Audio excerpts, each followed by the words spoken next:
Very excited to have you on the broadcast again. Thank you. And I've been awaiting this moment to give you your rightful throne once again.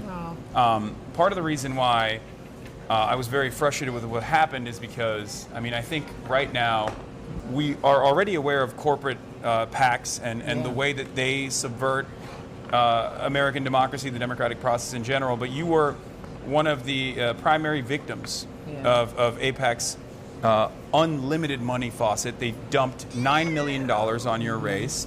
And from what I understand, they urged Wesley Bell, your opponent, who's now the incumbent, to run against you. Why do you think they did that?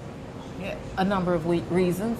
So, for one, not only did they dump the $9 million, but they had friends and allies who came in and dumped more, and they worked together. So it totaled out about $15 million. And one, of course, they did it because I spoke out, for a ceasefire, and I am the lead author of that bill for a ceasefire in Congress alongside Rashida Tlaib. So of course that pissed them off. I was barricaded in my office the day of the insurrection. It was my third day in Congress, and I wrote a letter sitting in that office to investigate and expel any member of Congress that participated in the insurrection, and then got up a week later and called Donald Trump the white supremacist in chief from the floor.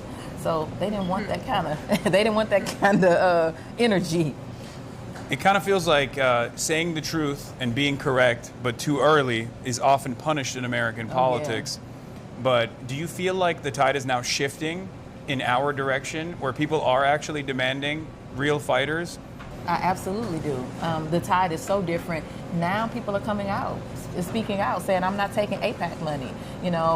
That's the thing to say now, even though some of them are taking money other ways from still the same people. Yeah. But the tide has totally shifted. And I do believe it'll result in a win, because when I stood that night on that stage, the night I lost the election, and I said, AIPAC, I'm coming to tear your kingdom down, I meant it. And so to go back with a win 2 years later, what will that do? What will that look like? That'll be historical, and it'll open the door for so many other candidates.